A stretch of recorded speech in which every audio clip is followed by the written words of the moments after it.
Now to new developments in the ongoing investigation into the American college student who disappeared while on spring break in the Dominican Republic. It's been nearly 2 weeks since the 20-year-old disappeared, and now her family is requesting that officials declare their daughter dead. And joining us now from Punta Cana with the very latest on this heartbreaking story is ABC's Erielle Reshef. Erielle, good afternoon.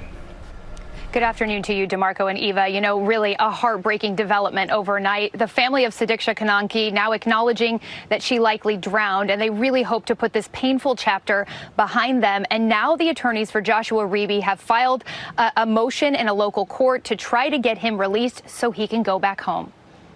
This morning, the family of college student Sadiqa Kananki, who vanished while on spring break in the Dominican Republic, acknowledging they believe she died. ABC News obtaining this formal written request to the Dominican police. The family asking for a legal declaration of death.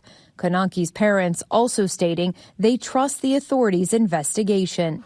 The letter saying the Kanankis believe the last person who saw their daughter has cooperated with the investigation and that there is no evidence of foul play. Authorities say they believe Joshua Reeby was with Kananki before she vanished. Officials have long said she likely drowned. Reeby's attorneys demanding authorities in the Dominican Republic release the 22-year-old, who they say is being held illegally and surveilled in his hotel during the investigation. His team filing a motion urging a judge to order officials to return his passport and allow him to go back to the U.S. Overnight, community members of Reeby's hometown in Iowa saying Josh and his family are well loved and he exemplifies compassion, respect, and integrity. And Erielle is back with us now. What more do we know about the investigation, and what are police saying about the man that may have been the last person to see her alive?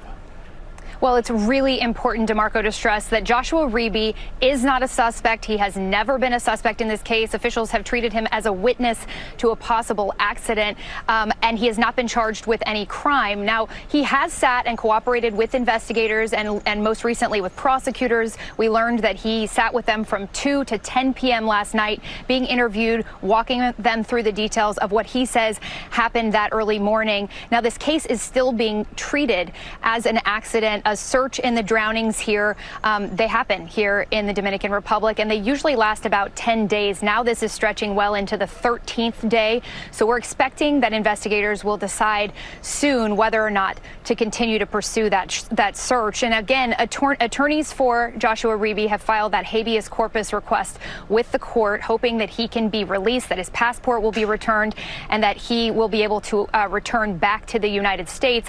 Here in the Dominican Republic, officials are not allowed to hold anyone more than 48 hours without charges. And again, he's not facing charges. So his attorneys say that time is up and a judge could rule on that as soon as today. And Erielle, what kind of evidence do investigators have here?